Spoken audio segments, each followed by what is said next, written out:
Revelation 5132. From the 17th of May 1951. The working of the Spirit. The great secret of divine love is His Spirit which is poured out on you.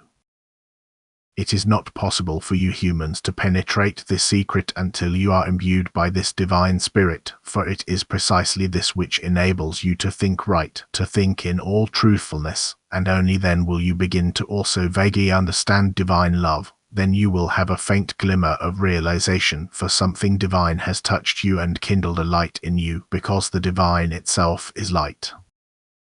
The Spirit of God is effectively the expression of Himself, an emanation of His divine light of love into infinity, and depending on the state of maturity of the bound spiritual substance within His works of creation, so will be the effect on it.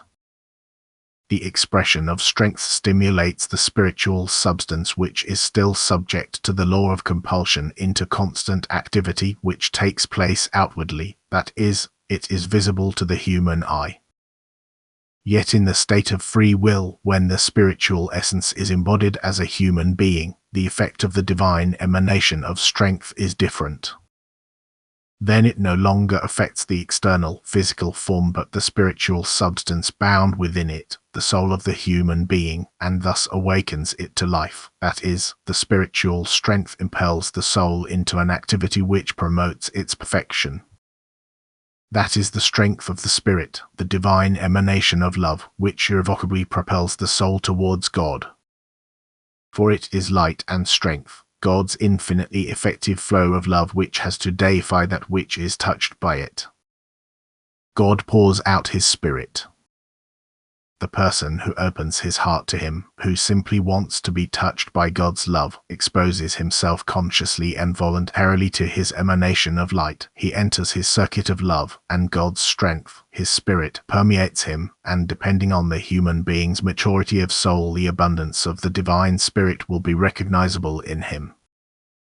The less impurities are surrounding the soul, the easier it can be penetrated by God's light, which reflects with an overwhelmingly powerful brilliance back onto the whole person, who spiritualizes himself increasingly more the more he allows the flow of divine light and strength to enter him. However, the Spirit of God does not lose itself in infinity but actually draws everything to itself and thus unites the soul which exists outside of divine love with itself again as soon as the soul allows itself to be affected by it, hence, as soon as it turns towards the eternal love in order to receive its gift.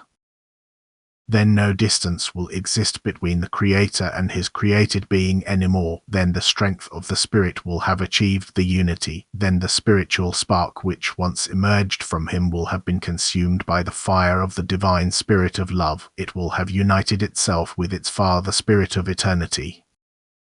As an overjoyed being it will be in the proximity of the One who is the light and the strength of eternity. Amen.